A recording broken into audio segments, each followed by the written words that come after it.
Yeah.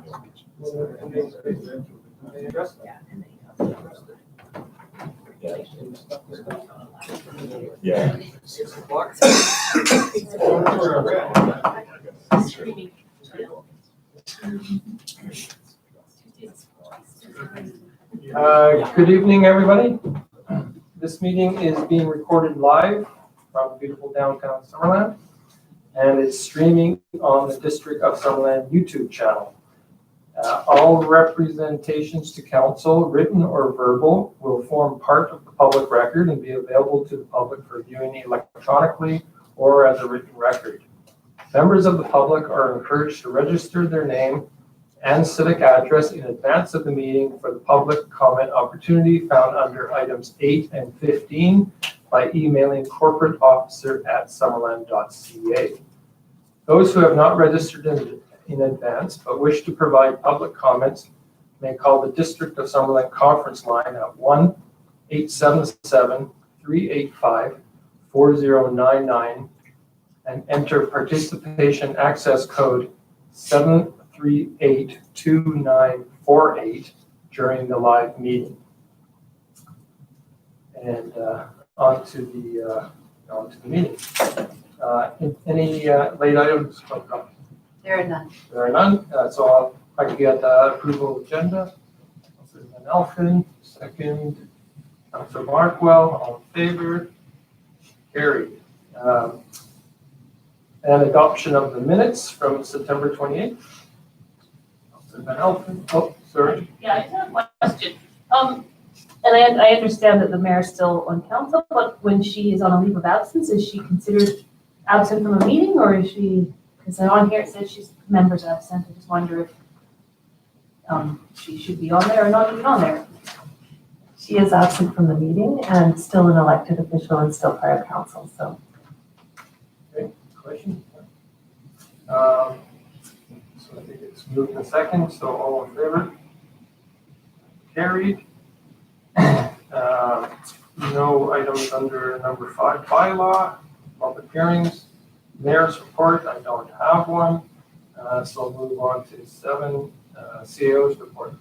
Thank you, Your Worship. So just one item tonight, and that's to announce that Brad Dollard is our new Director of Development Services with the District of Summerland. So fantastic to have you on board, Brad. Brad's first day is today, so I'll get him straight into the hot seat in the council meeting.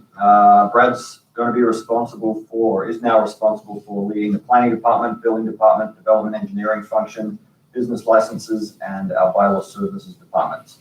Brad's previously worked as general manager of development services with the regional district of Okanagan and Similkameen. Before that, as director of planning and community development with the town of Rocky Mountain House.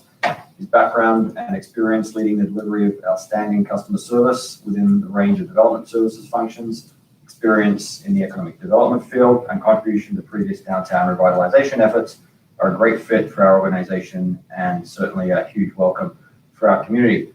Brad and his family have been residents of Summerland for the last 3 years and are involved in many local organizations. And as I said, his first day is today. In Brad's former life as a consultant, he's been helping me with some of the planning priority projects which are on the agenda tonight. So if you like them, they'll be my responsibility. If you don't like them, that'll be Brad's fault. So, look forward to having those discussions with council, but got to know Brad a little bit over the last couple of months and really looking forward to having him part of the team, leading the development services team, working closely with mayor and council over the coming years. Thank you, Your Worship, and welcome, Brad. Thank you. Happy to be here. All right, welcome, Brad. So we'll go straight to the public. Oh, sir, go ahead. Last week, or 2 weeks ago now, I guess, I had asked the CEO if we have a number for how much a by-election would cost. Do we have that number now? No, I apologize. We will make sure we have that for the next time you ask the question. Okay, so we'll move on to the public comment opportunity. Do we have anybody pre-registered? We do not. Nope. Is there anybody on the phone who would like to speak? There is no one on the line. No? Okay, so we'll move straight on to the development reports. 9.1, site-specific test amendment for 1661 Lodi. Arian, are you going to say that, or are you going to make, you can make Brad do it? Yeah, okay, thank you. So, an application was received from the owner of 16618 Logie Road requesting a site-specific text amendment to the zoning bylaw to allow a single detached house as a principal use, as well as 2 principal dwelling units on their property. So this property is unique in that its OCP future land use designation is medium density residential, and it's zoned RMH, which is intended to accommodate manufactured housing communities. So because of this application is best understood by placing it within a historical context. The property was originally part of what is now the Samokin Mobile Home Park on Stewart Street, but was subdivided from the parent parcel in 1969. Despite its land use designation, the records from the file indicate that the property was never intended to be used as a mobile home park. So, and this is for a few different reasons. One being that the property was to be used by the owner of the mobile home park who planned on building either a single detached house or a mobile home, and based on the structures, it appears that they built both. And additionally, the size of the property isn't conducive to a manufactured housing community. So the concern at this time is that the only permitted principal use within the RMH zone is manufactured housing type 1 or 2. Although the single detached house is being used as a principal use, it's non-conforming. And with that, any alteration to that house, including accessory uses associated with it, would increase its non-conformity and must be brought into compliance. And this is particularly relevant for this application as the owner would like to build a garage. And as you can see on the slides, the garage is highlighted in red, and then as well as the driveway access. And the intent of this application beyond building a garage is twofold. So it's to bring the non-conforming single detached house into compliance through a site-specific text amendment to the zoning bylaw to make the existing house a principal use and to permit 2 principal dwelling units on the property.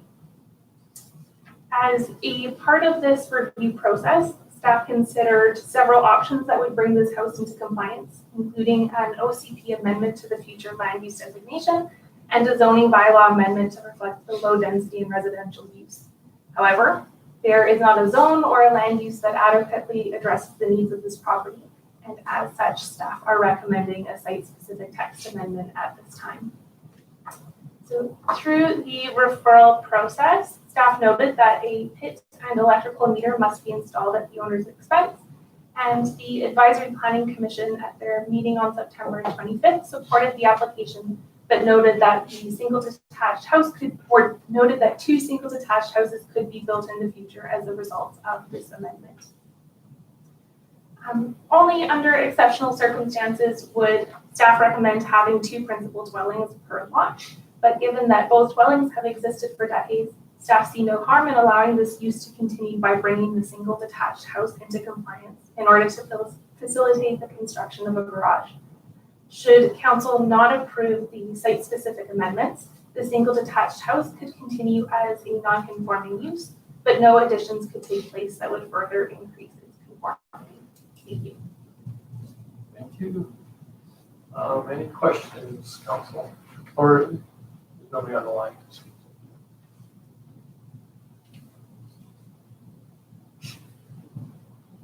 Councilor Pat. Thank you, Worship. Question, if we go down this road, what is our site coverage going to be on this property? Yeah, so as it is, their site coverage, it's 40% within the zone. So that means, given the size of the lot, it's around 860 meters squared. What they're proposing is around 600 meters squared. So they're still significantly under coverage. And since there was 2 accesses to the property, was the deterrent not to subdivide based on the garage location? No, that's not their intent at all. The owner originally came in just wanting to build a garage, and when I was speaking with her about that proposal, it came up that the house was a non-conforming use. And given the zone as well, it wouldn't be able to accommodate a subdivision because it's within the manufactured housing community. Thank you. One more question, if I may. Was there ever a permit taken out? So the records from the file, the house was built presumably in the 60s or 70s, but we don't have information on that because it's so old. Thank you. Councilor Barco. Yeah, it's, one of the things that we had up there is that they're required to get an electrical meter. And this is not being metered now, or what? Yeah, so we spoke with, through the referral process, it wasn't identified that the house had a meter.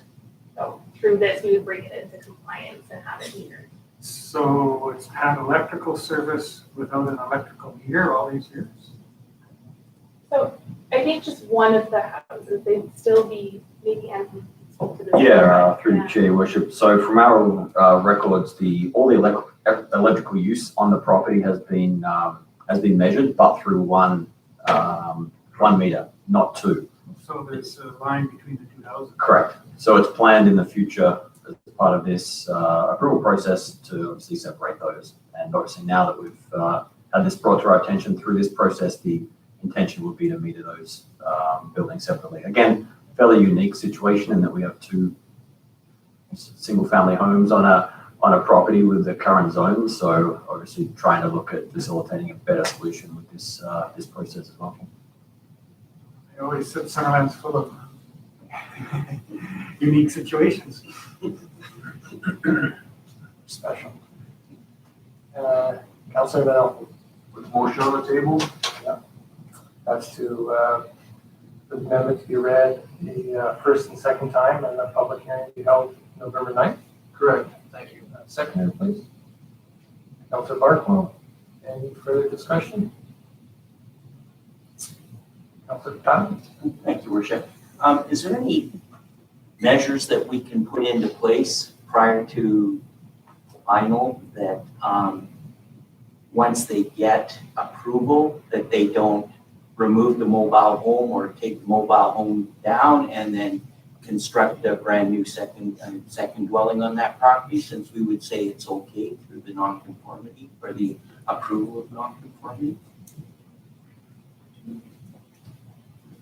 Yeah, through the chair, Madam Mayor, if that's a concern of council, as Arian mentioned, there's nothing stopping them should council support the project or the proposal, including two new homes, for example. So council could provide a request that a covenant be registered on title, restricting the use to the mobile home unit on one, if that's a condition council would want to put forward either through direction tonight or after the public hearing. Excellent, thank you so much. So I'll call the question on this one. All in favor? It's carried. 9.2 OCP hazardous areas, Mr. CAO. Okay, thank you, Your Worship. This OCP amendment is brought forward to review the hazardous areas section of the OCP and also the neighbourhood planning process section within the official community plan. Currently, the wording within these sections of the bylaw provide a barrier to development in Summerland in certain areas, and to consider these amendments, in staff's opinion, will provide some flexibility for future development in Summerland. So the OCP as it currently stands, as I said, restricts, prohibits any development on slopes within the district on lands having a natural grade of greater than 30%. These bylaw amendments were undertaken through a review process by staff with support from the Development Process Improvement Advisory Committee and the Advisory Planning Commission. I'll speak to those in a bit more detail later in the report.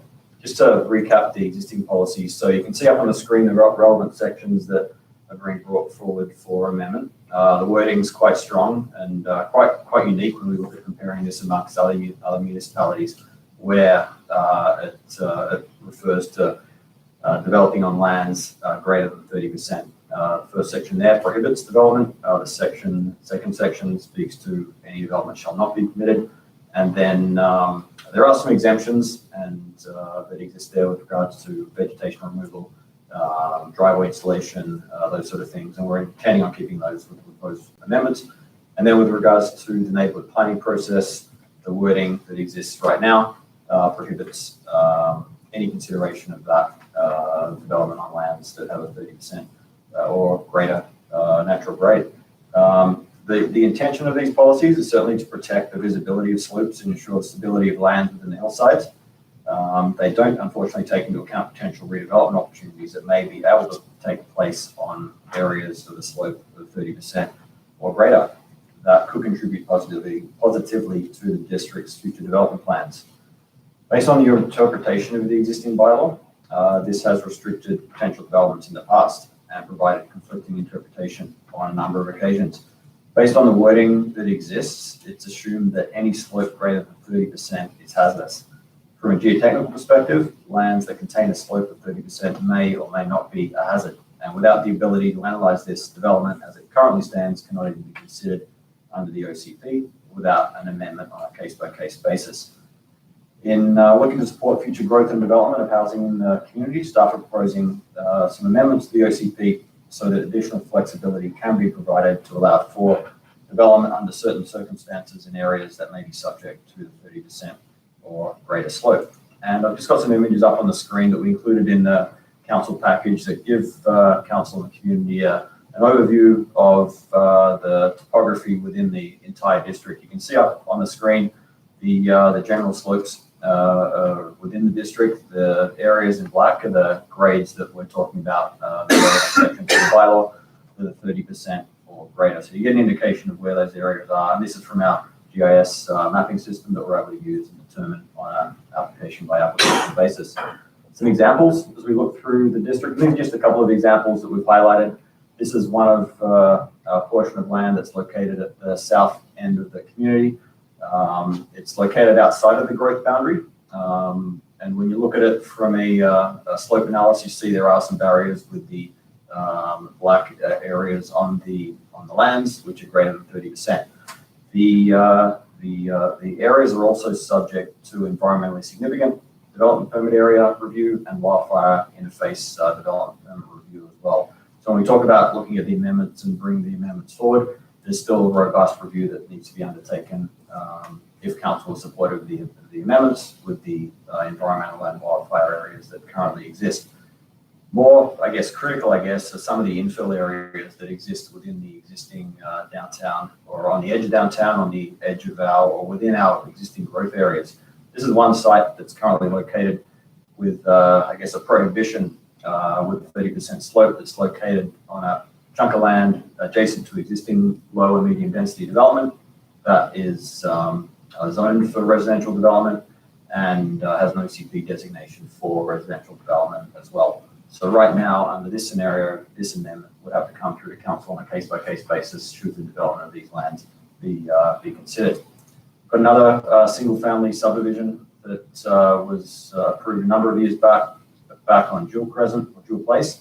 You can see there a single-family parcel hasn't been developed yet. Right now, you can see on the right-hand side of the screen at the lower end of the screen, there is an area for future development. It is does not have the grade restrictions. However, on this parcel, that's the location for the septic field. So when you look at that single-family parcel that was created, there's no ability to build a single-family home without coming to council and getting that OCP amendment dealt with. So as I said before, this rule is being complied somewhat inconsistently in the past. The intention now is to look at providing some flexibility within the bylaw.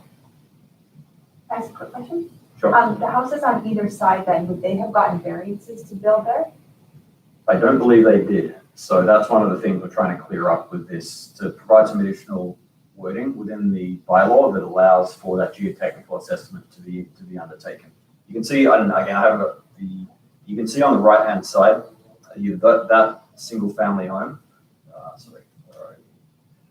That single-family home is likely outside of the 30% area in this example. The lot that's highlighted in red is the one that I know staff had a number of questions on when looking at redeveloping that. Again, for a single-family home, the purpose of which the subdivision was developed to allow that use to occur. That's just one example. We've got another example up on the screen, and I just highlighted these 3 or 4 examples. This shows a larger area adjacent to the highway. You've got a mix of agricultural and residential lands where you do have some of those slope areas. Again, should the property owner wish to look at redeveloping those lands under the proposed rules, they'd still need to be subject to the hazardous areas assessment and the environmental assessment. So the proposed amendments that we're bringing forward, again, provide some additional flexibility to what the current bylaw says. The design guidelines or guidelines that we've created for council's consideration look at requiring a geotechnical study for the assessment of development in these areas that are subject to 30% or greater. The provision of providing a site grading plan, looking at making sure that site is graded appropriately and doesn't unreasonably impact the adjacent properties. The intention here isn't to flatten the entire parcel. The intention is to accommodate a home or a residential building, making sure that flat yards aren't permitted, impacting the hillside.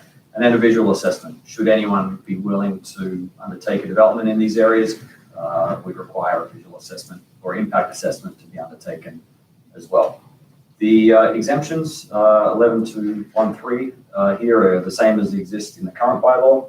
We felt it important to retain those. And then in the neighborhood planning process, again, just trying to provide some wording that allows some flexibility for that conversation to happen on a more positive nature should a property owner come through the process and look at undertaking neighborhood planning process.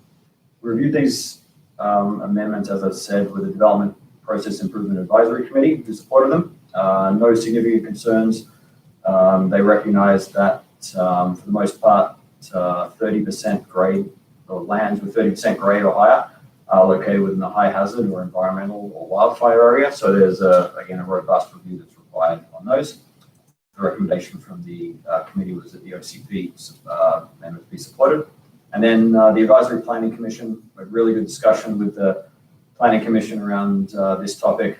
A lot of discussion around the need for hillside development permit area guidelines, which we currently don't have in Summerland. And to an extent, the proposed bylaw provides some design parameters and guidelines around what can be considered appropriate for that. But certainly the hillside development permit area guidelines is something that perhaps through an OCP review in the future definitely need to be undertaken as we continue to get challenged with proposals in the hillsides. However, the Advisory Planning Commission saw the merit in bringing these amendments forward, especially with some of the provisions that have been put in place, and they recommended that they be supported.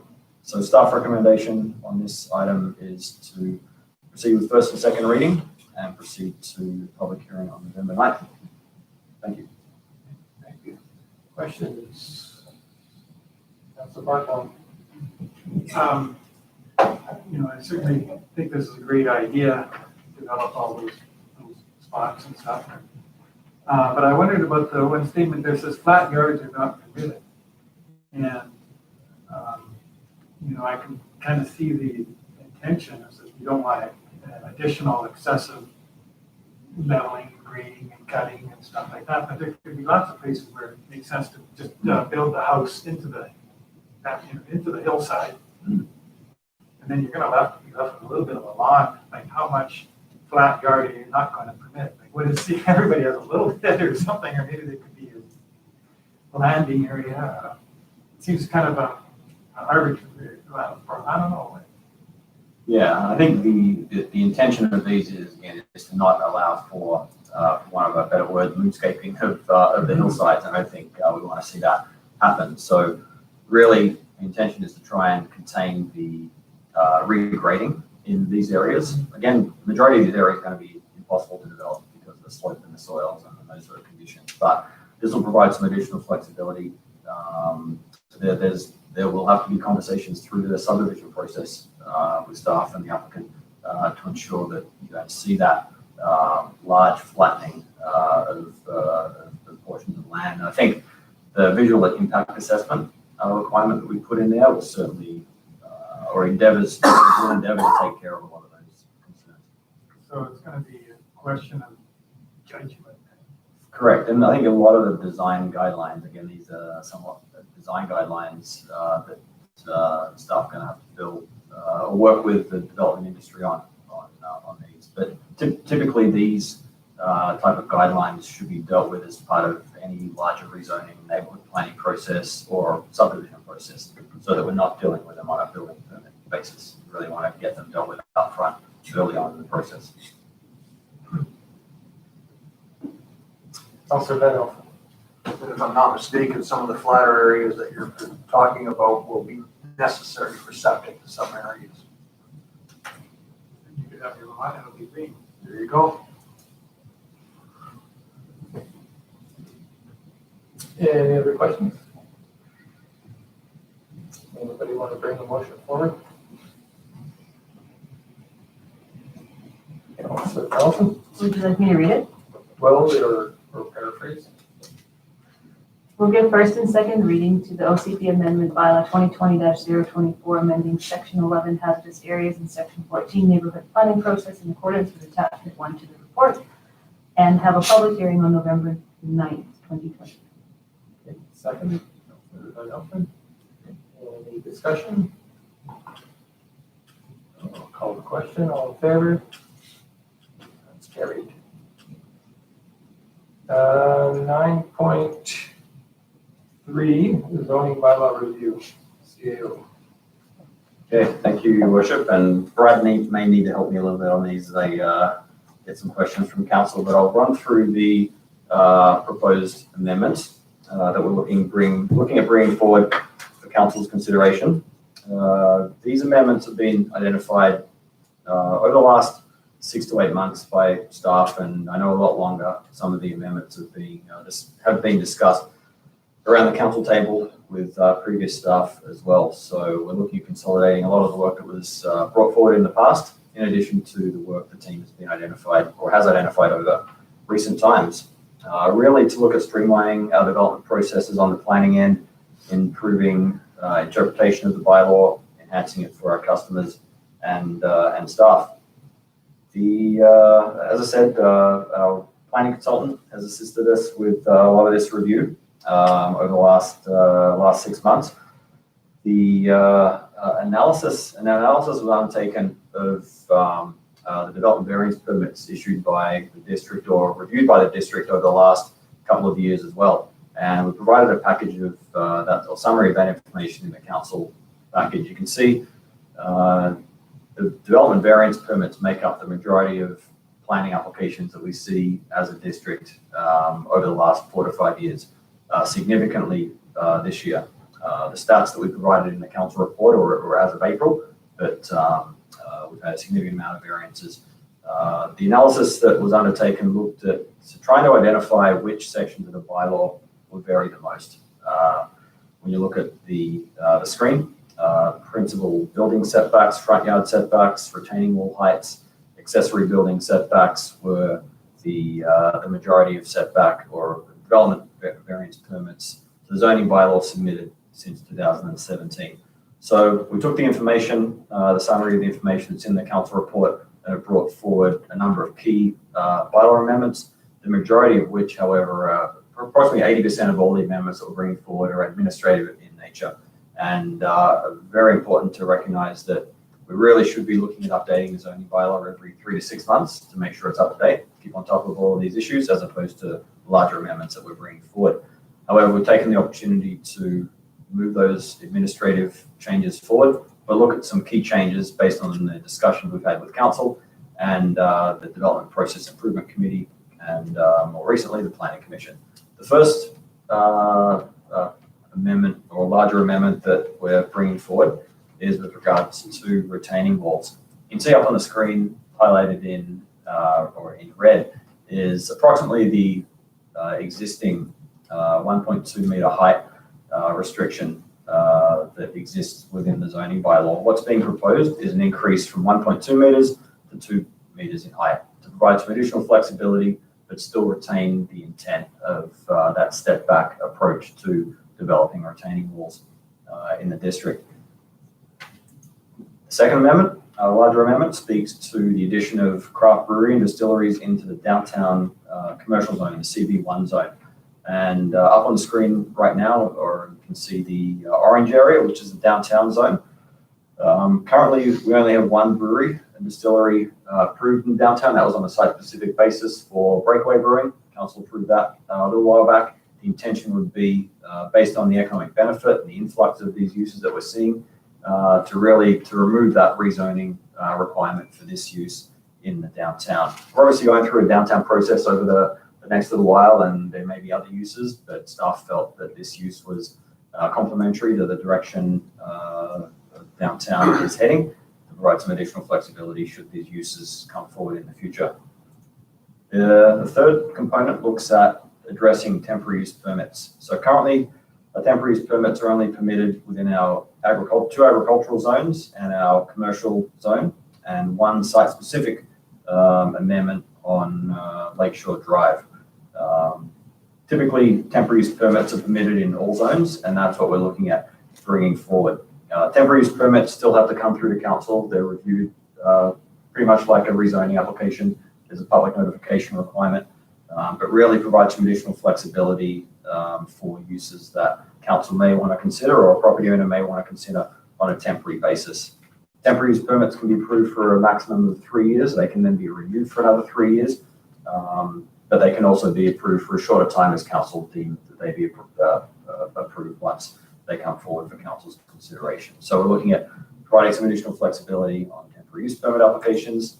And then one of the larger discussion pieces that was a key discussion through all the committees that we received some feedback on was with regards to the agricultural setback, and that's the existing 30-meter setback requirement in the agricultural zone. What's being proposed is a reduction in that setback requirement from 30 meters down to 15 meters, really recognizing the impact and somewhat limited width and a lot of smaller parcels of land that we do have in Summerland. Setting buildings back 30 meters from a property line can impact negatively the agricultural or farming operations of the property. So reducing it down to 15 meters provides some additional flexibility, but really trying to keep the integrity of those farming operations intact. One of the concerns we did hear from the Planning Commission and the Agricultural Commission or Committee was on agricultural lands that are adjacent to residential lands. And we've added a section in there really to respect where an agricultural property is located directly adjacent to a residential property, that 30-meter setback still be required. And should a property owner on those parcels wish to reduce setback, they'll have to consult the neighbor as part of the variance process. So again, through this section, we provide some flexibility, but recognize the intent of limiting the impact, especially in those agricultural and residential interface areas. As I said, there's a number of other administrative amendments that we've outlined in the report, and happy to answer some questions on those, looking at really updating a lot of the definitions and terms that we currently have, adding definitions into the bylaw that we have. We have a number of terms in the bylaw that are currently undefined, and a lot of questions on the staff side and development industry and residents side of things. We don't have clear definitions of what those uses are, so we're looking at clearing up that. Front property line changes, we're looking at adding an apartment housing use to the residential medium density zone that already allows duplexes and townhomes. The form of development envisioned in those zones certainly is able to accommodate apartment housing, so we're looking at adding that use there. We've updated some parking regulations and again, some administrative changes with regards to references of previous bylaw amendments. Development Process Improvement Committee had a lot of discussion on this going back to June and then again in September with these amendments, and recommending that the proposal be supported. The Advisory Planning Commission, as I said, had a lot of discussion around the retaining wall section, the agricultural setbacks, as I've said, and part of their key recommendation was with regards to that 30-meter setback, especially adjacent to residential zones. And then the Agricultural Advisory Committee, again, lots of discussion with that group. They're supportive of the amendments, but recommended that the proposed amendments be forwarded to the Ministry of Agriculture for their review, which we've included in the council report. A lot of their comments are generally positive around the amendments. However, I think both within the Agricultural Commission and the Development Process Improvement Committee, they recognize that obviously a larger review of the agricultural regulations is required. I know council have identified that through the agricultural plan that's developed in 2008, and we need to obviously just spend some time at some stage in the future looking at that and updating these. One of the interesting points, I think you've got a development committee that want to streamline the process. You've got an agricultural committee that recognize there needs to be some rules in place for certain reasons unique to Summerland. So one of the ideas that we've had discussed with both committees was getting both those committees together to really have a good discussion on the pros and cons of some of the agricultural regulations. But we've decided to move a lot of those larger changes to the future so that we can move forward with these smaller administrative amendments, especially given, as I said, we're well overdue for some of these more administrative changes. So the staff recommendation through that process is that got the old other recommendation up on the screen, but in the council report, you'll see that we're recommending that the zoning bylaw be supported, given first and second reading, and move forward to a public hearing on November 9th. Thank you. Okay, thank you. Now I'm just wondering if we should do this and ask questions in order of the different amendments. So do like the retaining walls first, and then the craft breweries, and the temporary use permits, and then the agricultural zones. That work for everyone? So we're not jumping back and forth between different topics. Yeah. Okay. So questions regarding retaining walls. Councilor Bartle. Just so I can get it straight in my own head here. Under the current regulations, if a meter wall is going to be more than 1.2 meters, you have to get a variance permit? Correct. So anything over 1.2 meters in height has to come through to council for a variance. You have to, and that's I guess, an increase over 1.2. You can still achieve a higher wall, but you have to step it back 1.2 as shown in the red. So if it's over 1.2 meters, you have to get an engineering Yes, studies. And yeah, that part will still be the same. You'll still get an engineering study for a 2-meter wall, but it just doesn't require coming to council for Correct. variance. correct. Yeah, Councilor Pat? Thank you, Worship. The engineers and geoscientists have in their guidelines saying that any wall 3 meters in height, whether it be one continuous pour or offset, requires engineering. So that would be once on a 1.2 meter wall. Once you hit your third wall, you'd require engineering on that at 1.2 meters. So I'm wondering, with our changes, if there's going to be some reference to the 3 meters maximum height that does not require engineering at 1.2. Yeah, that's a good point. I think a lot of that comes through the building permit stage. I think when the zoning bylaw considerations are made in front of council, you're typically dealing with the aesthetic impact of the retaining wall.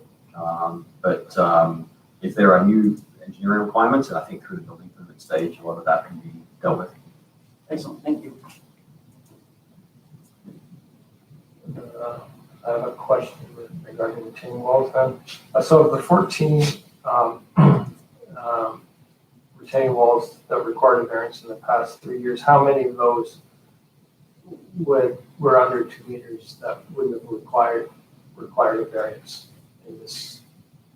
Frank can maybe answer that and show the analysis for you. I didn't look at quite the number of each individual approval, but if I'm, and I didn't, so I don't have those stats with me, but there was a significant amount that were just over 1.2 that had to come to council for decision. So the majority, so there weren't that many over 2 meters.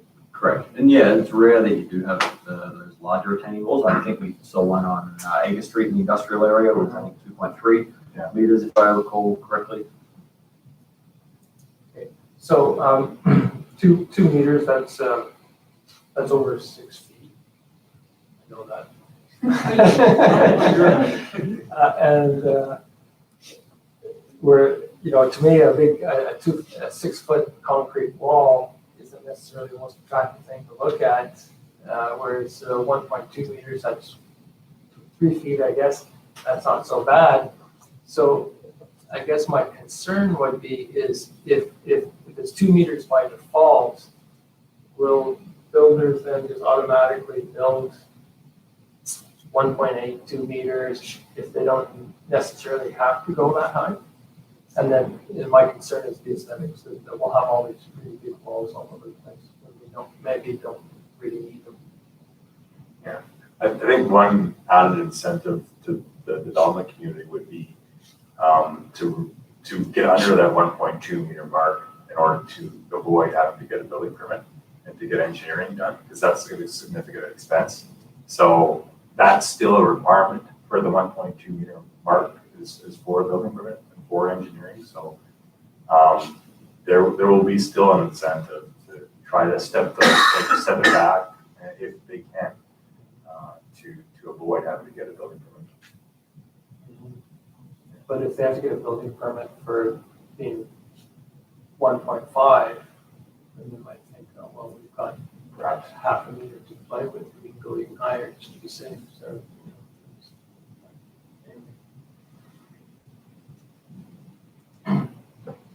anything else regarding retaining walls? Moving on to craft brewery distilleries.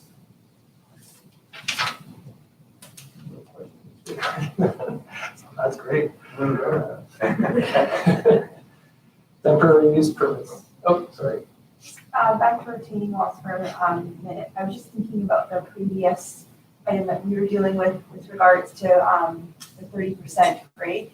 If we, that passes, would we likely see more retaining walls in Summerland that are higher? Yeah, through the chair, your worship, I think any redevelopment on anything greater than 20% is going to have some retaining function. Whether the intent of the guideline that we spoke to around not having large flat lots is to really look at making the building the retaining structure itself. So pushing the building as much, I guess, into that hillside if it's appropriate to do that, as opposed to having those large areas that the retaining wall would be visible or sort of separated from the building. So it likely will, but again, depending on the areas, every site will have to be assessed individually. We don't, as I said earlier, we don't have any hillside guidelines in our OCP in Summerland. Potentially in the future, hillside guidelines could speak to materials and exterior visibility of retaining walls. Our development permit guidelines don't deal with that right now. Okay, thank you. Yeah, I was going to say pretty much what the CEO just mentioned, that if you look at the council's worried about the aesthetics of retaining walls, the tool to utilize that is not the zoning bylaw, but rather DP guidelines. So that could be a future project to review the DP guidelines, the OCP. Okay, thank you. Temporary use permits. Okay, well, I have one.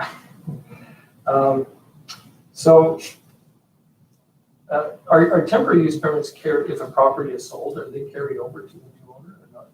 They run with the property. They'll be registered on title similar to a development permit. Okay, and so in the last 4 or 5 years, I remember a couple of temporary use permits that we issued, and I would say both were somewhat abused, and both were both continued after they expired, and both cases we didn't know that they expired. We just slipped through the net or whatever. So my concern if we're talking about expanding the use of temporary use permits when we don't even have control of them ourselves, it's a situation that's already been hasn't been working well, and we're kind of, I think we need to fix that before we expand the use of them. If that makes sense. No, certainly. I know there are a couple of examples where the temporary use permits have expired and have not been renewed, and the use has continued. So there's it's obviously incumbent upon staff to be on top of the expiry dates and the renewal processes that are required on those temporary use permits. And again, through any approval process that comes to council with a temporary use permit, council can apply any number of conditions depending on the use as well to restrict it, to limit the time of it as well. So I think obviously a more more concentrated effort on the enforcement side of things is needed to provide some better oversight in the future. I guess my question is, how are we gonna stay on top of it?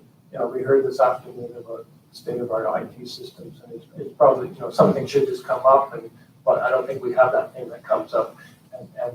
So it's how do we stay on top of it is the question. No, for sure. I think our record keeping systems obviously need some work. The IT department is starting that process now. We've got an enforcement process that's certainly going to be a little more proactive, perhaps in the future on some of these things. So I think you'll see a lot more concentrated effort. One of the organizational changes with Brad coming on is the move from bylaw into development services. So I think there's communication, lines of communication between the building department, planning department, and bylaw will certainly be enhanced with all the work that Karen's done recently and Brad will be doing in the future. Councilor Yeah, I have exactly the same concern, but I took comfort in the presentation we have this afternoon of new systems and such in our bylaw enforcement. And I have to, you know, the only thing we can do is see what happens.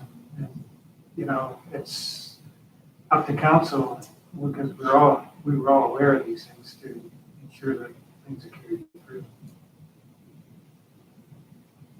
Councilor.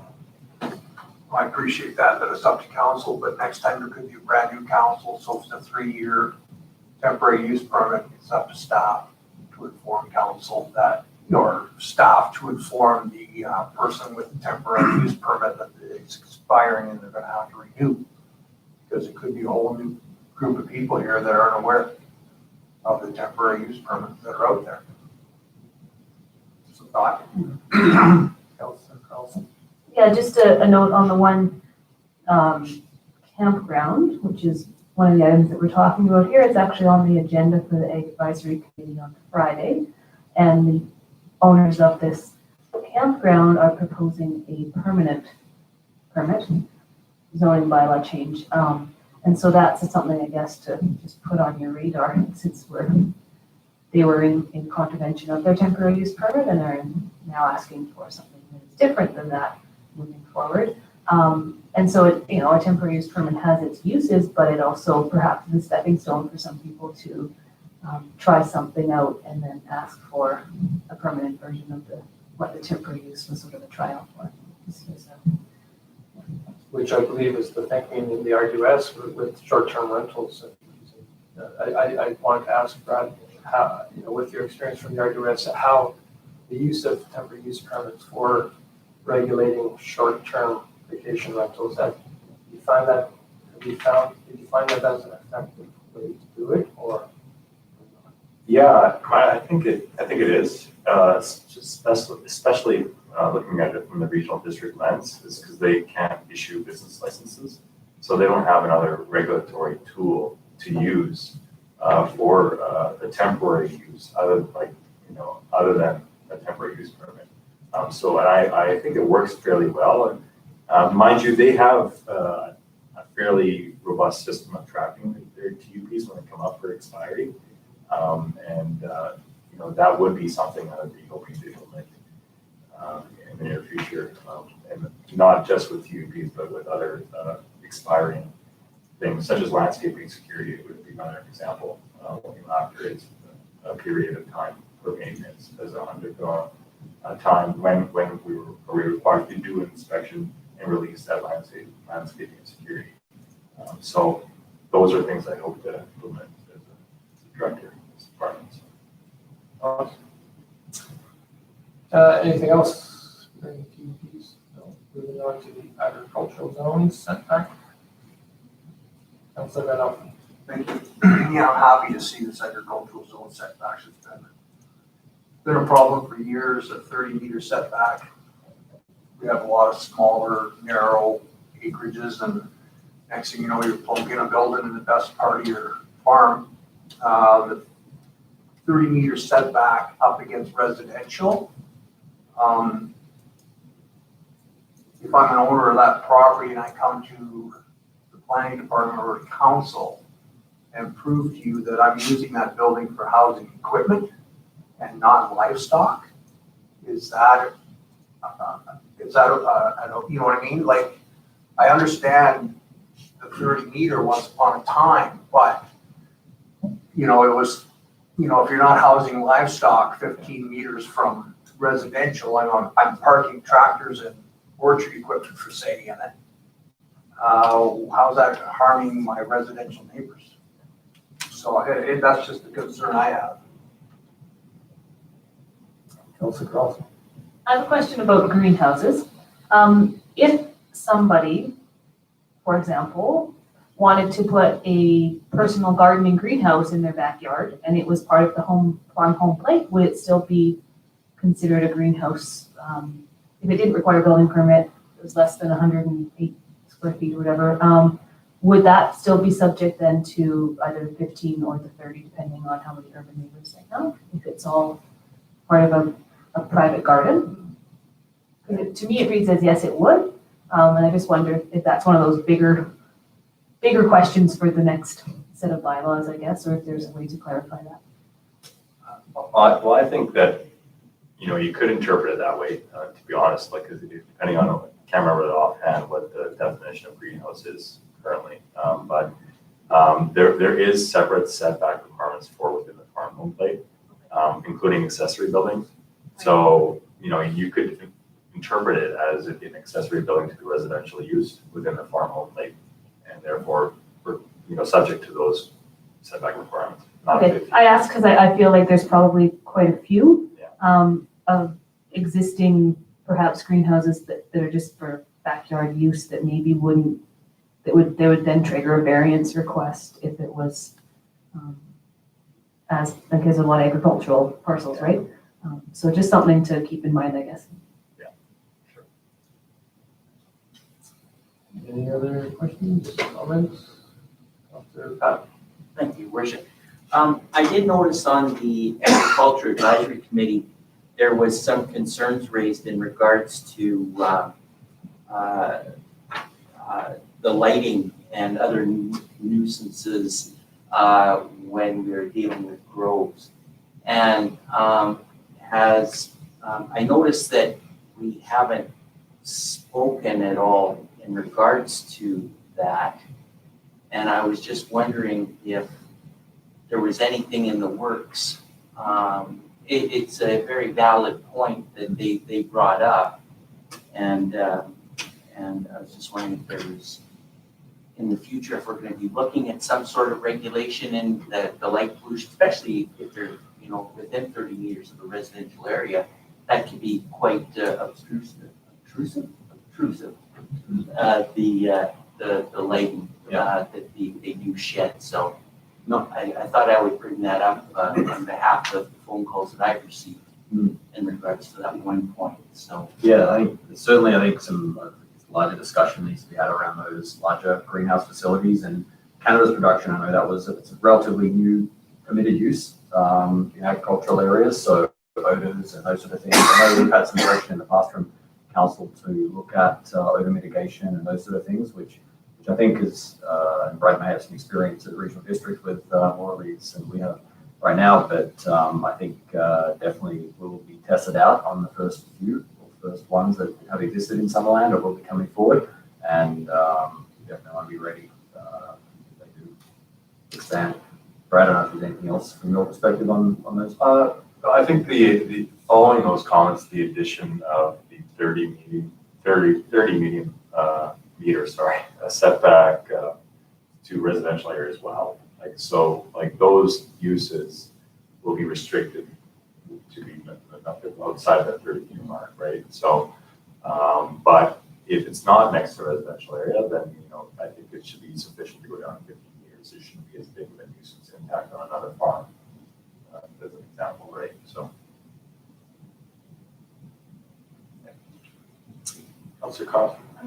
I'm just wondering how wide, like it makes me think. So we have an orchard, and beside us there's all the greenhouses, but on the other side of the orchard there's residential. So if I chop down my orchard, it's probably 30 meters, and then there's all these greenhouses. So it's not 15 meters or 30 meters, it's not gonna matter. It's what's in between that's really gonna affect the residential units next door.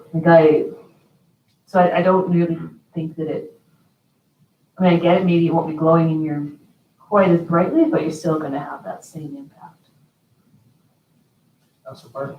Yeah, along those same lines, I wondered, are there solutions other than just space? Because I mean, people that set up, I don't even know the name of the area, but a lot of people see the greenhouses from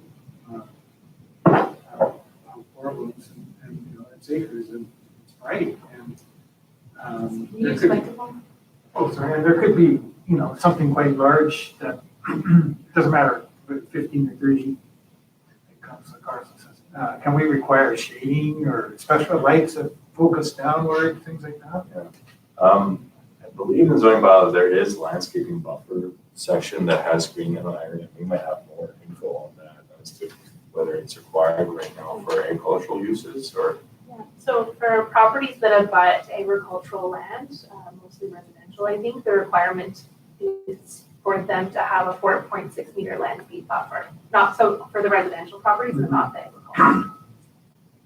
But apart from that, like if you did a new subdivision right now next to agricultural land, you'd have to put in that buffer.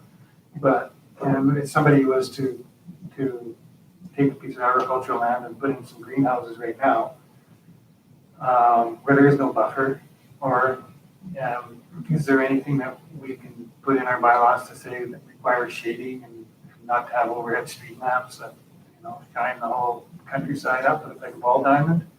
Really, I mean, it does. And if there's if there's an alternative, still convince them to do what they want to do, I'd sure like to see it.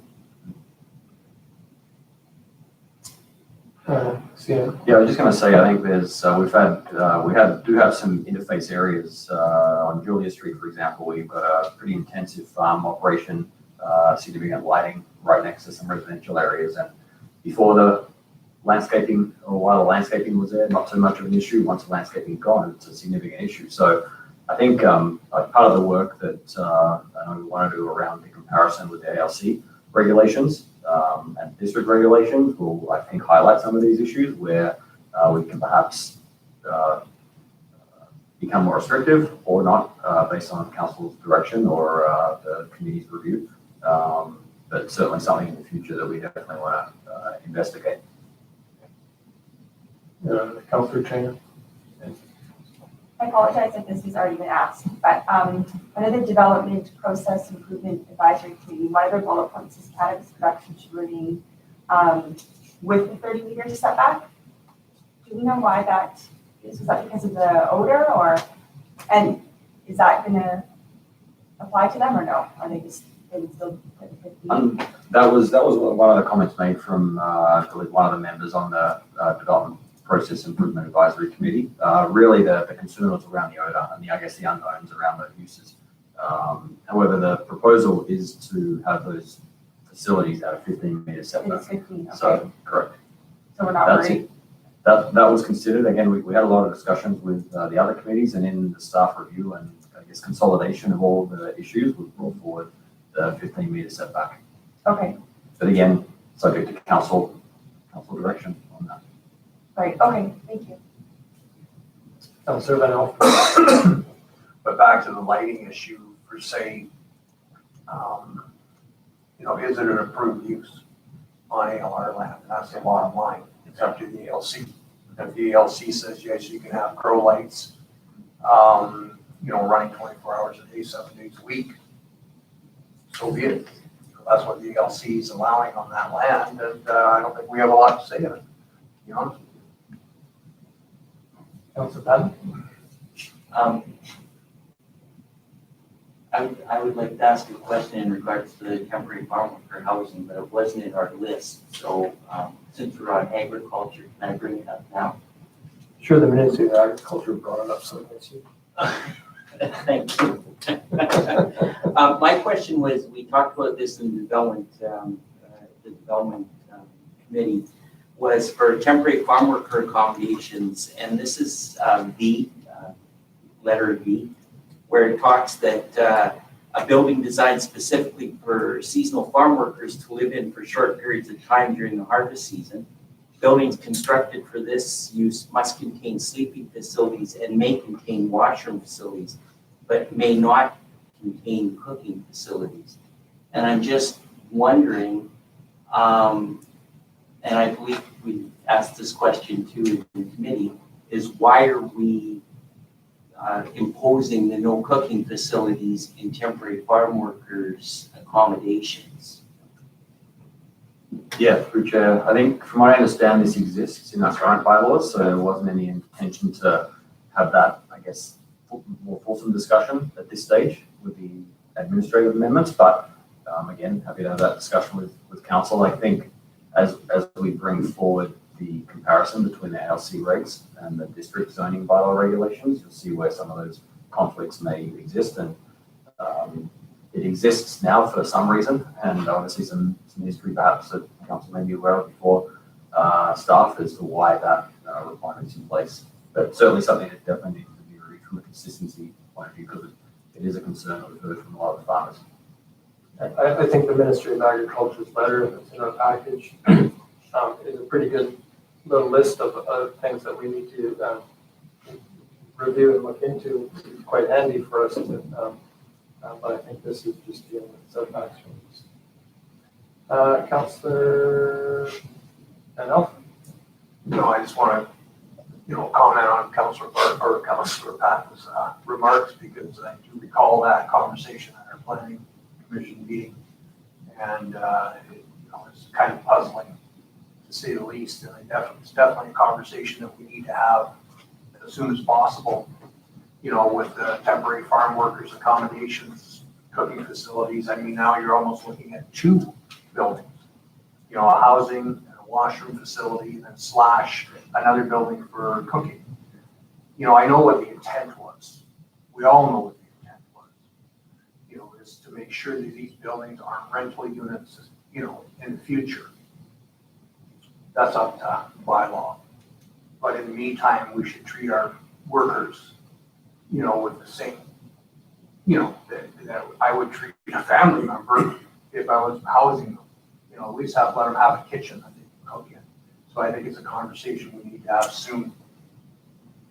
Councillor Yeah, and just to add one piece to it, I think that when this was originally discussed and debated and put into an egg plan and into a bylaw, a temporary farm worker in the Okanagan didn't mean a seasonal agricultural worker. It meant someone who, from abroad, it meant someone who was coming here from other parts of Canada, more likely. And so now there's a lot more regulation around housing for temporary farm workers, especially for the seasonal programs. And so it no longer fits when you look at it with the new federal regulations, provincial regulations, that maybe weren't what the priority was when this was originally, and the original intention was there. So I think Councillor Van Alphen is right. It was to try and avoid having a whole bunch of rental accommodation, because 3 bedrooms with a bathroom and kitchen facility is quite ideal on a regular acreage. They're all over town. We call them picker shacks, even though no pickers ever live in them. And so it was determined that putting cooking facilities either outside or in a different space would be less of a draw for someone who was going to rent that facility. But we're not talking about necessarily building these facilities for temporary Canadians or temporary backpackers. It's now for temporary workers who are here on pretty strict visas. So that's all I can say. I think those changes will be coming in due course, I guess. Councillor Van Alphen? If I'm not mistaken, Councillor Carlson can set this straight. These foreign workers that we're getting today, a lot of them are here for a much longer period of time than our seasonal workers once were. Absolutely, up to 8 months, which isn't just a harvest. But see, there's lots of things in there that do need to be changed. And I know it came forward at one point and it went back, so I look forward to talking about it again. Okay, just bring it back to the report at hand here. Does anybody else have any questions in general regarding what's being recommended? Councillor Martin. Yeah, if I could go back to the light issue. Is it, could we have a bit more information on what is possible to put in our regulations since we're looking at those? Councillor Van Alpen is right, sort of that if the Farm Industry Review Board, the Right to Farm Act says that this is a normal farm practice, and you know, there's nothing we can do. That's right. But they might not have that definition. They might say, you know, this is an easy mitigating measure to have shades or something like that. So I'd like to find out.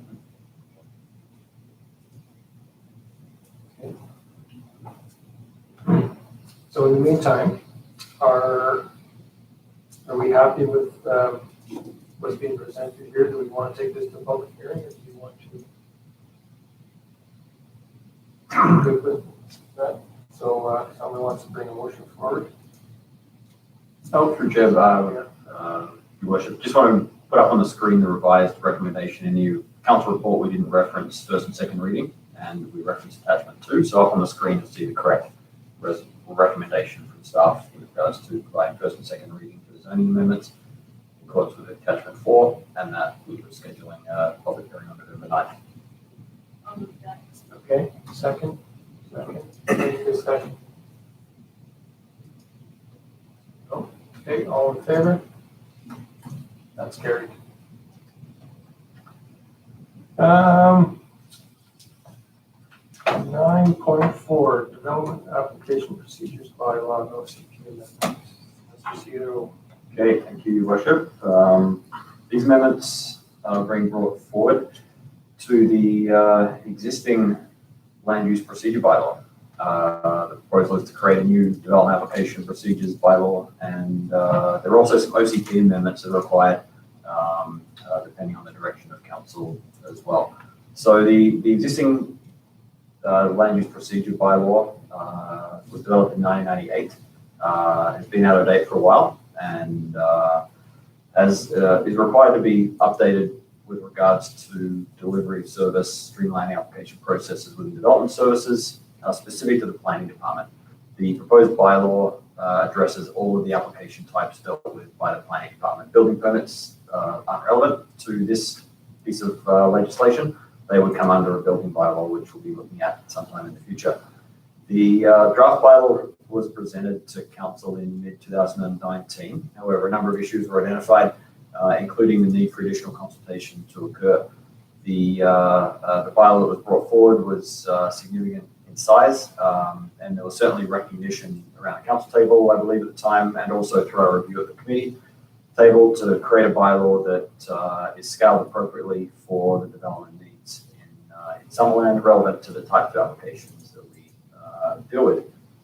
The proposed bylaw, or the bylaw that was presented to council in 2019 was presented to the development committee in June of 2020. We presented that to them really to give them an understanding of what the potential bylaw could look like. We got a lot of direction from them, which we included in the staff report. I won't repeat, but what you see coming through the development process improvement advisory committee relevant to this bylaw is resulted in the bylaw that's being brought forward for council's consideration as well. And again, thanks to Brad for his help as we wrangled all the comments that came in through the consultation process with the committee into the bylaw that's being proposed for council today. So the scope of the bylaw that's being presented deals with, as I said, all the planning department applications, OCP amendments, zoning amendments, development permits, development variance permits, temporary use permits, ALR, a variety of ALR applications, and also cannabis license applications, which is a new piece to the system over the last couple of years.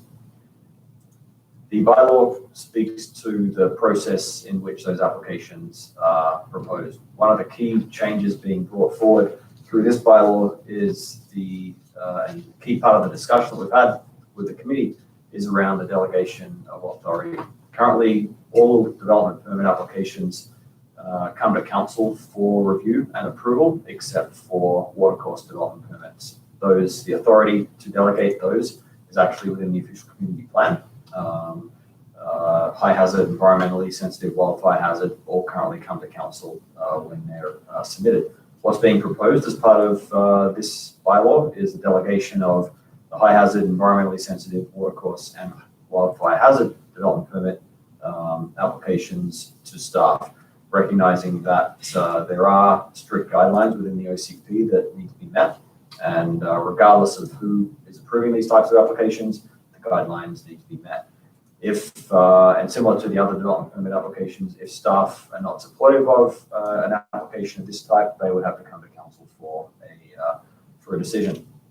In terms of process improvement, which is one of the key areas of focus for review of this bylaw, the delegation of authority would streamline the process for these type of applications by approximately 4 to 6 weeks, depending on the application that is being proposed.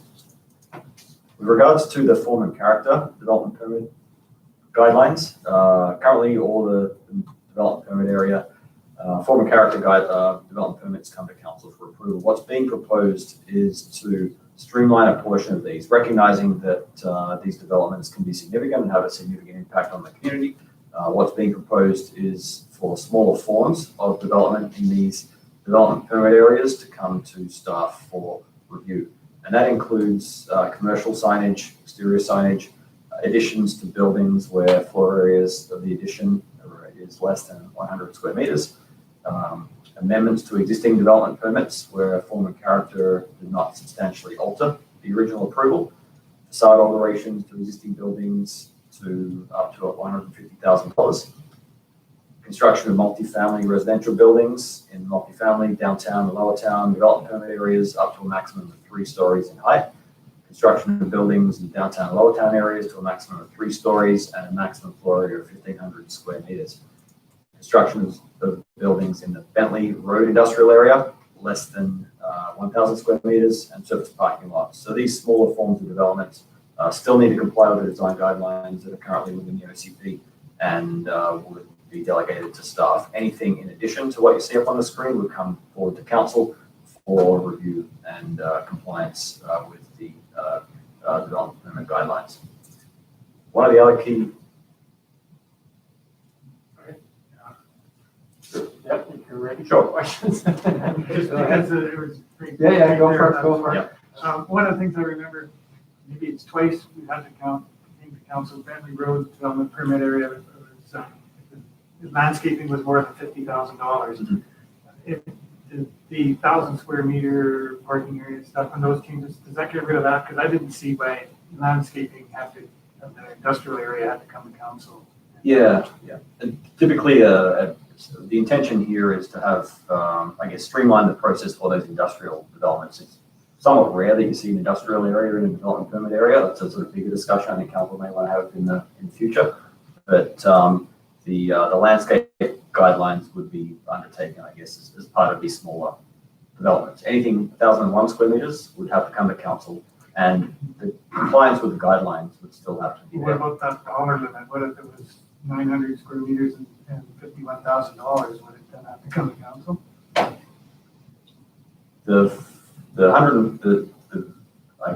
don't have the landscape guidelines with me right now, but as it stands right now, there's no change being proposed to that landscape section within the. See, I think the dollar figure should be addressed. No, that's something we can certainly look at. So the dollar amount, just to clarify, is going up from 50,000 to 150,000. So that was for everything and Everything. Yeah, that was my question. Yeah. Thanks. The another part of the bylaw that we're looking at changing, again, we've had some discussion with council around the public notification consultation area. The current requirement is 30 meters in terms of notification area from properties. That's being proposed to be doubled, increased to 60 meters, allowing a wider area around the property to be notified as part of an application. And again, similar to what council have done in the past, on an application by application basis, council can increase that based on the application that's being brought forward, but we're looking at increasing that through this bylaw change. And then really looking at making it clear for the public and staff and the development industry around creating that table that really clearly shows the notification requirement. One of the new, I guess, initiatives written into this bylaw is the developer initiated or developer-directed public information meeting, and that is really applicable to your larger OCP amendments and zoning amendments. Typically, it's required through the public process and public hearing process, but as part of the procedure bylaw, those conversations early in the process are certainly valuable to the community before the application actually comes through the process. So we're looking at putting in place some requirements around that. Development permits, there's no public notification requirement for any development permits that do not have a variance. So form of character guidelines or development permits have to comply with the guidelines, but there are no requirements for any public notification, regardless of if it come to council or not, other than being on the public agenda. We are intending on having the approvals up on our development permit, our website, so the community have access to those approvals. Variances still come through a public process as they do right now, so too with temporary use permits and temporary use permit renewals. Contained within the original bylaw, if council recall, were approximately 25 or so pages of procedures and requirements for development applications. One of the things that Brad pointed out through the process was the meatiness of this bylaw and the unnecessarily overburdening the development community with a 50-page document that's really not providing too much assistance as a bylaw. We need some flexibility within these procedures and checklists and applications. Putting them into a bylaw, if we had to change the checklist, technically we'd have to come to council and have that changed. So we've stripped down the bylaw to the actual bylaw itself, which highlights the process and procedure for each of the application types. The checklists and timelines and estimates and those sort of things are taken out, and we're in the process of putting them into application forms on an application by application basis with each of those packages. We reviewed the proposed bylaw with the development committee. One of the things that they pointed out was with regards to the downtown Trout Creek and the multifamily areas with regards to the 3-story height limit or delegation of authority. One of the questions was with the scale of those types of developments, and what we've put in place is a maximum floor area of 1,500 square meters in addition to the 3 meters, which provides a bit more clarity to staff and the development industry, and anything over 1,500 square meters or 3 stories in height would have to come to council for review. One of the other points within the bylaw was around requiring or ensuring staff had the appropriate rationale when requesting a technical study, and we've adjusted the bylaw to reference the need for that to occur. The development committee recommended support for this bylaw. As I said earlier, depending on council's appetite for delegation, that will trigger OCP amendments. What's currently proposed is reflective of the delegation of authority that is being proposed in the bylaw. We'll need to amend the OCP to reflect that should council support the bylaw. And the staff recommendation is to give a first and second reading to the procedure bylaw, the OCP amendments, and direct staff to hold a public hearing on November 9th. Thank you.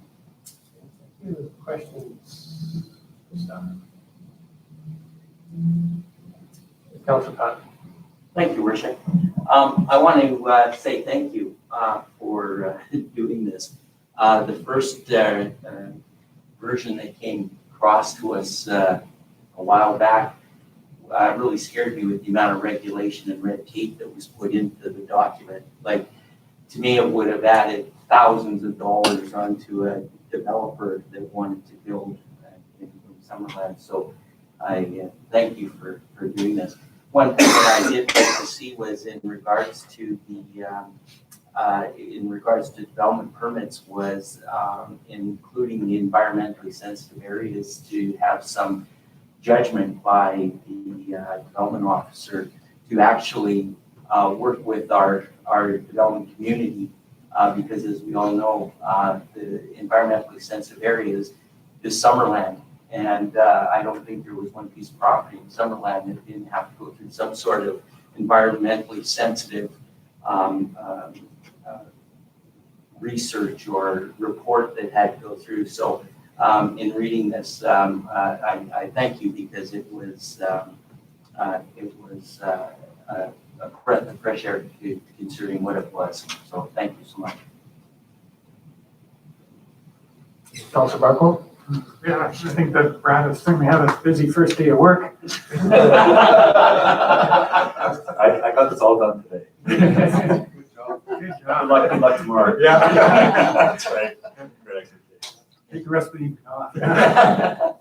I was just wondering, you took a lot of the process stuff out of the bylaw, which is great because sometimes you have to change things and stuff. And I was thinking in provincial and federal legislation, they always have the act, which is our bylaw, and then regulation, and regulation can be changed by some person who has the delegated authority, the governor general or whatever. So I wonder if we shouldn't formalize that and say all these other things will be, set by the Director of Development Services, and maybe just, formalize how it's going to work.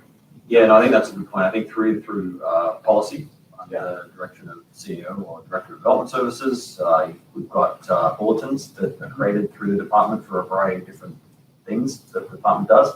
So I think there's, I would have liked to bring all those forward, but we had, I think, 2 or 3 page packages on the 15 different types of applications that were going to come forward. But I think it's an opportunity for Brad in the future to bring that forward to council so you can really see some of the improvements that are going to happen on that application side of things. I really appreciate that we're not doing this all in one go. This was enough. Anyone else? I just want to comment, I guess, or ask a question too. It's one of the, I understand, I appreciate the work being done to streamline the process. But one of the advantages of some of these things coming to council, such as environmental sensitive permits and form and character, is that it made the public aware that these issues are out there, and it made us council aware. And I think it's fine and dandy to say, well, we'll post all this on the website, but as again we heard this afternoon, I'm not entirely confident that's going to happen anytime soon. So I'm a bit concerned that we'll race ahead, improving our processes, streamlining our processes, but the transparency aspect is going to fall behind. And so I guess what assurance do we have to make sure that it doesn't? Yeah, I can speak to that first. I know Arian's been great at the monthly reports that come out of development services. Perhaps through that process, we're able to outline all of the various staff approvals that have been undertaken for the development permits delegated to staff. That's one means. Certainly a better presence on our website is required and can be undertaken. And I'm sure there's lots of other ideas, but really I think what we sort of get down to is council comfortable delegating these types of applications to staff? As I said, they have to be reviewed against the same design guideline, whether they come to council or whether they come to staff. It's just, is council comfortable with the level of authority that's being proposed or not? And that's certainly a discussion that council need to provide some direction on. Yeah, I guess, for me, my comfort level is directly correlated to the transparency of these, permits being made public. So, but Councillor Van Alphen, and then Am I not mistaken, the CEO, that you said it could cut 4 to 6 weeks off building permit time? On the development permit side of things, I get the detailed analysis around the staff report, and depending on the council agenda timeline, they're the 2 sort of key things that you'll see reduced. There's still a need for a staff report. We need to have a rationale attached to a development permit, but not to the level of detail that we obviously would have through a council meeting process. And that's why, to delegate this authority to staff, and I understand Mayor Holmes is concerned about, environment and so on, and environmentally hazardous or, hazardous stuff and, all those things. But it's the biggest complaint we hear. especially on the development committee and in the building community, is, you know, the timelines to get permits approved. You know, I want to build a 2-car garage in my house and it's taking me 3 months, 6 months. You know, that, I mean, I'm exaggerating possibly, but you know, that's what we keep hearing and hearing in town over and over again. So delegating authority that can speed up the process from that, you know, 4 to 6 weeks time saving is massive. You know, so, you know, I'm in favor of it. I know I understand what Mayor Holmes is saying, but I also take comfort in that something like the geotechnical report, I don't think we would have a whole lot to say about that. We might have something to say about the environmental assessment reports, but once again, you know, I kind of like to hope to rely on the science rather than council's opinion. But, you know, that being said, you can always get two environmental assessors having two very different opinions, so I'm not so sure about that one. We'll have to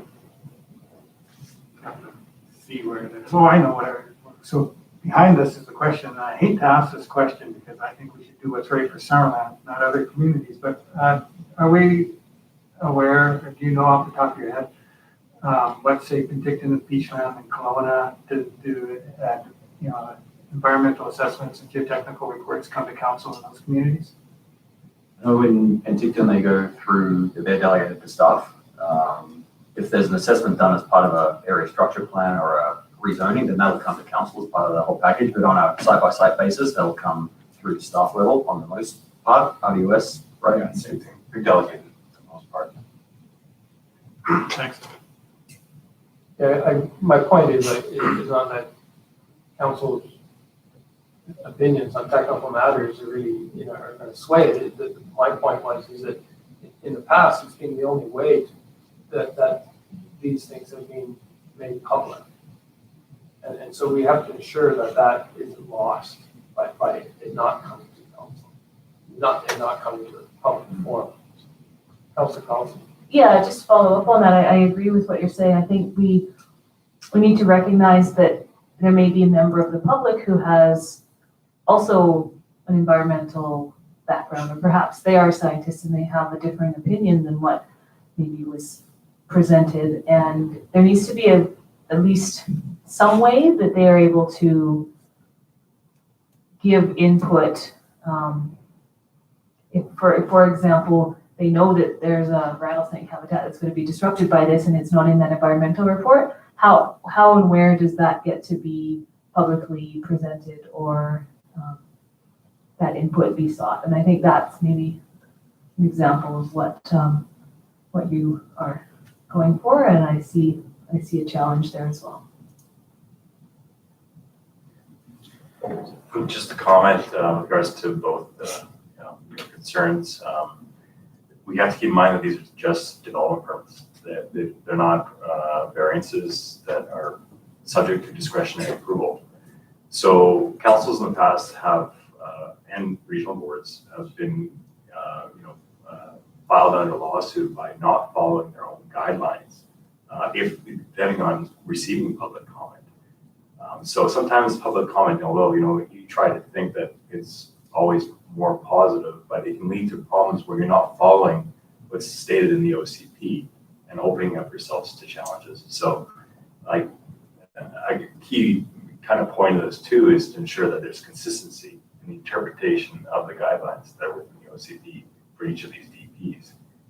So that's another benefit of going through this process. And I understand the need for enhanced public notification, but notification is not the same thing as allowing public input into the development process, which a rezoning or an OCP amendment, that's allowable and encouraged, but not with the development permit process. I understand. I think mainly it's about, people want to know what's going on. We, council, want to know what's going on. So it's about making sure people know what's going on. Yeah, I just wanted to point out as well, we do have a shared environmental planner with regional district, City of Penticton, so there is the extra oversight on the environmental side of things. That's been established, I think, for a number of years here in Summerland. So in terms of the oversight and public interest, I guess compliance with our guidelines, we have our staff, but we also have the additional resource to assist us with that on a case-by-case basis. Any other questions? Councilor Patton? Thank you, Worship. This is going back to Councillor Van Elpen was talking about the time savings of 4 to 6 weeks where it doesn't have to go through the process to come to council. My question is, will we be looking at, I don't want to call it a policy, but a procedure where the contractor developer can submit a BP application to run concurrent with the DP process that's going through, that's going to be reviewed by staff? As long as they know that it's not a guarantee, but it could shave a lot of time off of the application process where they don't have to wait for the decision and then submit the application, but it can run concurrent. Just putting it out there for a few. Yeah, no, certainly we are undertaking that right now where there's, for example, up at Hunters Hill, we had the subdivision still in process. It was not registered, but we accepted the building permits in advance so we could review them, and they weren't allowed to be picked up until subdivisions registered, but at least that 3-week process had been undertaken and the developer didn't lose any time. And same with development permits. The risk is on the developer. If council or staff say no, then they've spent a lot of money on building permit plans. So we already allow that in certain circumstances, but something we can maybe more from a formal procedure side of things put in place if that's something that the department thinks is appropriate. Just an FYI, in response to that request, RDOS has a policy that for all delegated permits, we can accept building permit at the same time. Excellent. Thank you so much. If there's no other questions, if somebody wants to bring a motion forward. Councilor Patton? That one up on the board there? Yes, as written. Okay. I'll say Markwell. Any discussion? Oh, Sorry, I just want to point out, Your Worship, the last point there, the bylaw obviously won't be rescinded until council adopt the new one, if they adopt the new one. okay. So no, that goes to public hearing on the 9th as well. On the 9th. Okay, any discussion? Is our CAO here? That's his last meeting. That's his last one. Fine. All right, Councilor Perry. We have a pretty busy public hearing night, I think, on the November the 9th. All of the public hearings will be posted on the website for people to see. Okay, just so they can keep track if they're interested in commenting on any of these, they'll all be there for them. Absolutely. Okay. I'm glad I'm not having there.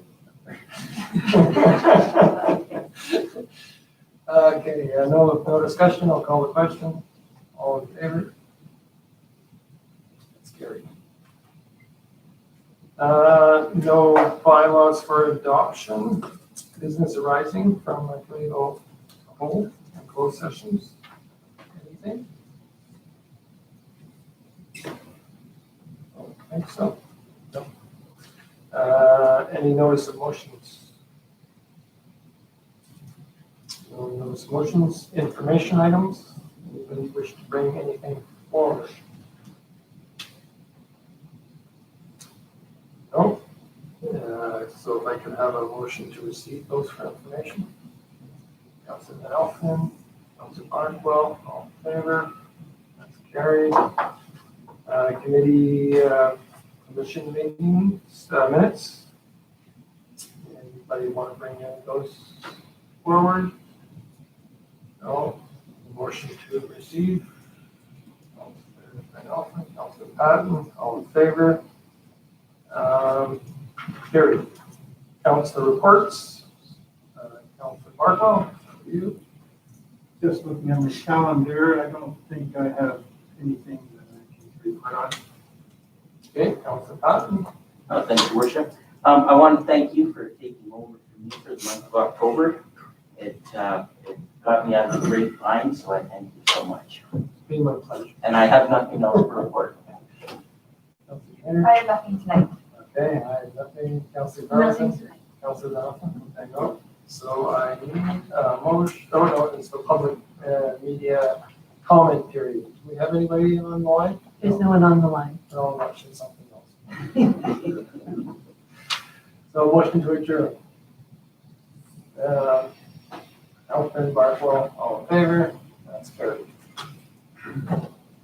7:35.